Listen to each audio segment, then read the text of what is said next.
mais do que os hábitos e o modo de vida na constituição de uma pessoa.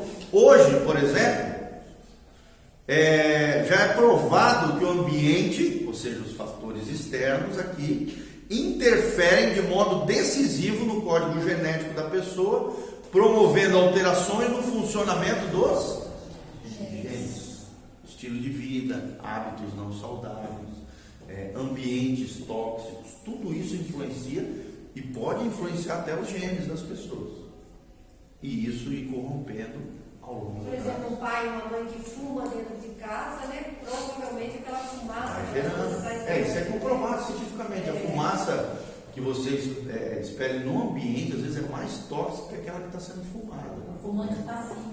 Exatamente. Então vamos lá, o genoma sofre muitas alterações que podem ser de caráter reversível ou irreversível. Ou seja, tem coisa que dá para mudar, tem coisa que não dá. Irreversível. Então, no câncer, por exemplo, o crescimento descontrolado das células é desencadeado por genes modificados e existem dezenas de outros genes relacionados às doenças que podem ser ativados ou silenciados por microRNAs sintetizados em laboratório. Ou seja, tem coisas que na genética, nas células, né, podem ser modificadas, outras não. Aqui está dando um dado científico, tá? Revista Veja, 22 de abril de 2009, fala sobre... traz uma matéria sobre isso. Né? CRNA é um ácido ribonucleico.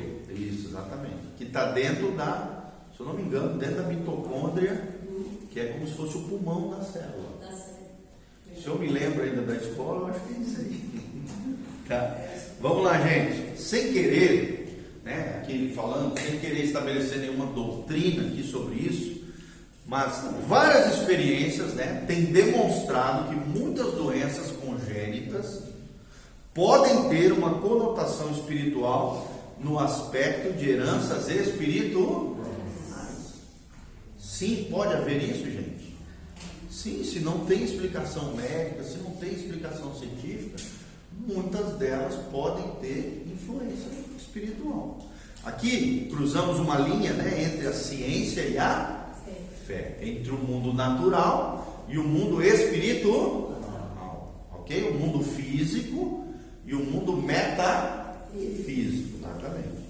Então isso se comprova exatamente porque no processo de libertação, através da confissão intercessória, das iniquidades geracionais, ou seja, das gerações, essas doenças desaparecem das pessoas.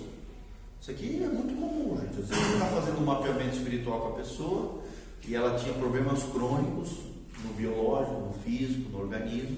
Aí ela faz o mapeamento e aquilo é quebrado na vida da pessoa e as funções biológicas começam a funcionar normalmente. A doença some, desaparece.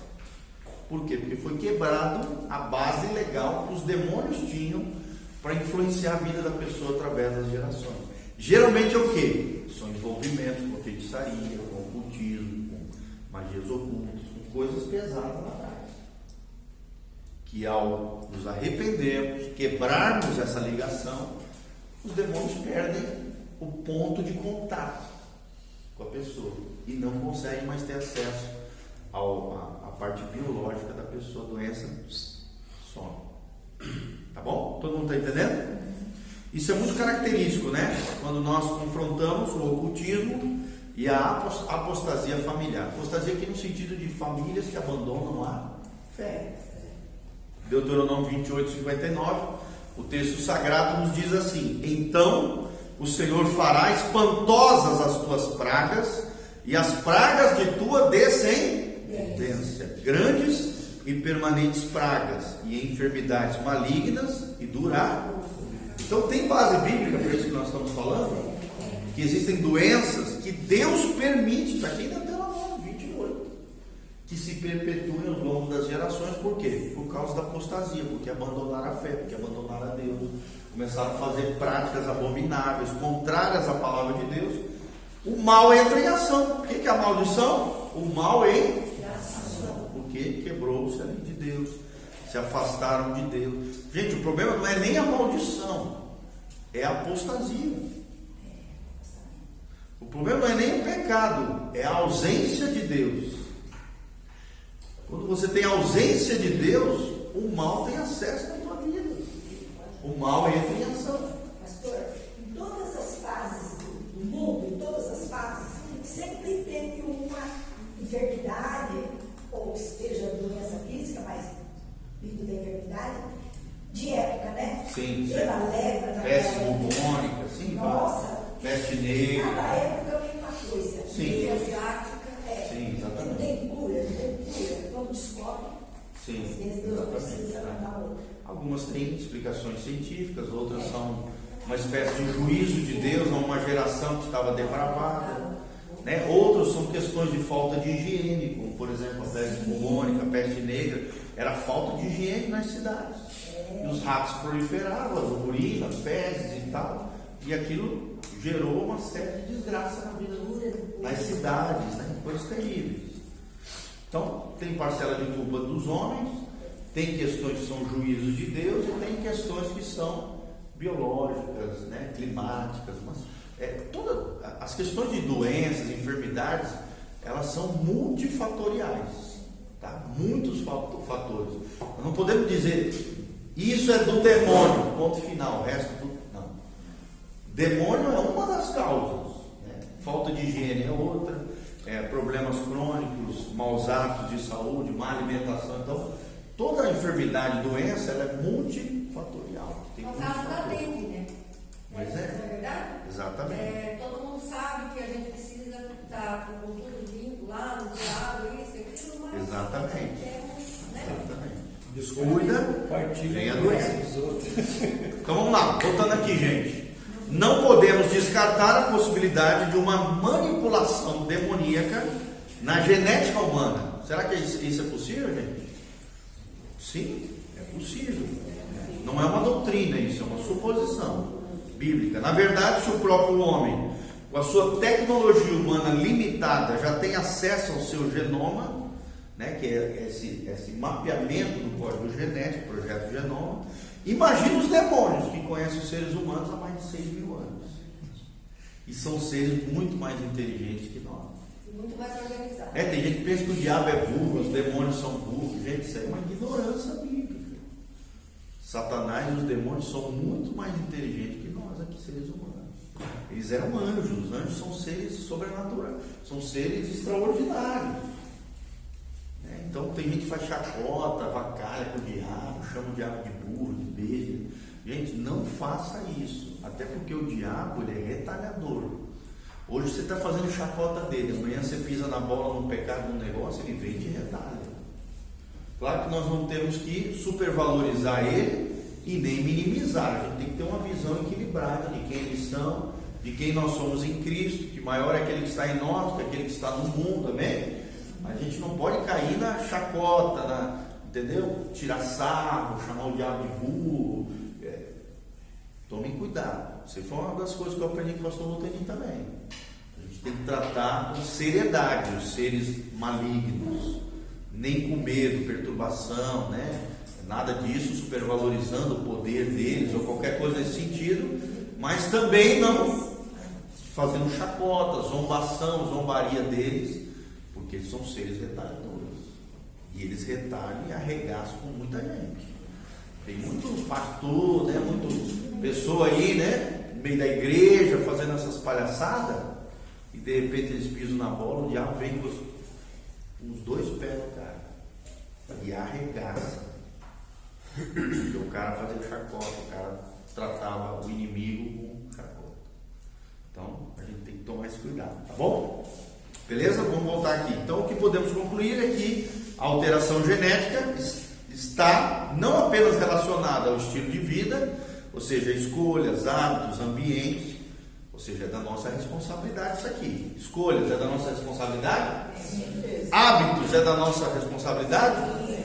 Ambiente aqui é da nossa responsabilidade, sim ou não? Sim. Limpeza, organização do ambiente é nossa responsabilidade. Mas também com a condição espiritual do indivíduo e da sua linhagem espiritual, baseado nesse Deuteronômio 28, 59 que nós estamos falando, tá bom? Vamos lá. Outra causa de maldição aqui, gente. esterilidade crônica. Esterilidade crônica. Nós estamos baseados em Oséias 9, de 11 a 17. Vamos lá então. A Bíblia diz assim: quanto a Efraim, vocês sabem, né? Uma das tribos de Israel, filho de José, a sua glória como ave voará. Não haverá nascimento, nem gravidez, nem concepção. Ainda que venham criar seus filhos, eu os privarei deles, para que não fique nenhum homem. Ai deles, quando deles eu me apartar. Efraim levará seus filhos ao matador. Dá-lhes, ó Senhor, mas que lhe darás? Dá-lhes uma madre que aborte e seios ressecados. Efraim foi ferido, secou-se a sua raiz. Eles não darão fruto, sim, ainda que gerem, eu matarei os frutos desejados do seu ventre. O meu Deus os rejeitará, porque não ouviram e errantes andaram entre as nações. Então aqui Efraim não é só a tribo de Israel. Aqui é um símbolo do próprio povo de Israel, né? O povo de Judá, o povo hebreu aqui, que estava se apartando de Deus. E aqui, através da boca do profeta, no caso aqui Oséias está lançando uma sentença de juízo sobre o povo que havia se apartado dos caminhos do Senhor. Tá bom? Então esse texto reflete a implacável infertilidade do povo de Deus como um sintoma de uma obstinada o quê? Apostasia. O que é apostasia, gente? Abandono da fé. Resumidamente, apostasia é abandono de Deus. Por isso que eu falei, a questão não é o pecado, a enfermidade. A questão pior de todas é a ausência de Deus. É o icabode, a falta da glória de Deus. Faltou a glória de Deus, a presença de Deus, o mal se prolifera. Entre eles, a esterilidade. Tá? Está muito calor? Mas é liga o ar aí. É que senão fica passando o povo ali e atrapalha. Pastor, liga esse daí, que esse daí Vou ligar o ar então. Bom, vamos lá então, gente. Continuando. Então, a madre, o útero e também os seios simbolizam na Bíblia o quê? O potencial de gerar e sustentar não apenas filhos, mas também relacionamentos, projetos, ministérios e planos. Ok? Então aqui simbolicamente não é só gerar filhos. Esterilidade crônica vale também para sonhos, projetos, ministérios, planos. A fertilidade, gente, é uma consequência natural de uma vida saudável. Porém, a esterilidade crônica denuncia desordem, rebelião e morte espiritual. Fala comigo: desordem, rebelião e morte espiritual. E qual é o causador dessas três coisas, gente? A apostasia, o abandono da fé, o abandono de Deus, o pecado. O pecado gera desordem, sim ou não? Ele é promovido por uma rebelião e ele causa morte espiritual, sim ou não? Sim. A Bíblia diz: a alma que pecar, essa também morrerá. Às vezes não é a morte física na sequência do pecado, mas no mínimo é a morte espiritual, a morte emocional, a morte, uma série de consequências que podem vir na Pastor, vida. quando tem essa morte espiritual, o Espírito Santo afasta. Assim, não é morte espiritual aqui, nós estamos falando é de um posicionamento ou a falta dele diante de Deus, entendeu? Aqui, nesse trecho aqui de morte espiritual, é no sentido de alguém que realmente agarra o pecado, vive em pecado de maneira cíclica, contínua, vira as costas para Deus e não se posiciona mais em Deus, não se arrepende. Ele entra no estado que a Bíblia chama de morte espiritual, entendeu? E é claro que cada pecado não tratado que vai se perpetuando na nossa vida vai produzindo mortes na nossa vida. Não adianta querer dar um migué em Deus, isso é uma lei espiritual. A alma que pecar, essa também morrer. Por exemplo, você fica guardando uma amargura, um ressentimento, um ódio no seu coração, isso vai te matando aos poucos, sim ou não? Sim. E se você não tratar isso, pode te levar a essa posição terrível de condenação eterna, chamada morte espiritual. Porque a Bíblia diz em Mateus 18: se nós não perdoarmos, do íntimo do nosso coração, vosso Pai Celeste também não vos perdoará das vossas ofensas. Se a gente sonega perdão recebido de Deus para os outros, nós não receberemos de Deus o perdão, a graça e a misericórdia. Isso é muito sério, tá? Todo pecado, vamos falar comigo, todo pecado promove morte. Isso é um fato. No mínimo momentâneo, tá? E existe esse estado espiritual, de morte espiritual, que sim é o abandono da fé, né? Às vezes o Espírito Santo ou nunca entrou lá, ou se apartou da pessoa, pode vir a esse estado aqui, tá bom? Vamos voltando para cá então. É muito comum lidarmos com pessoas que se veem dominadas pela incapacidade de iniciar e principalmente terminar o que se iniciou. Sim ou não, gente? É muito comum isso aqui? Começa um curso, não termina, começa a faculdade, não termina.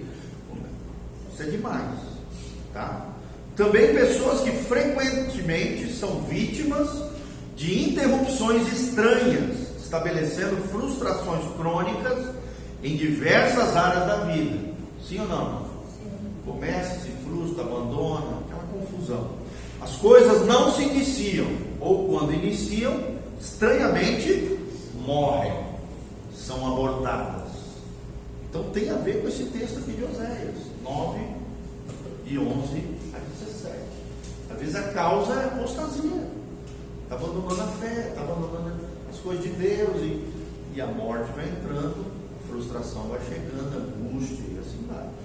Tenho ouvido, né, muitas pessoas dizendo que tudo que elas tocam simplesmente morre, simplesmente acaba, se perde, de maneira estranhamente anormal.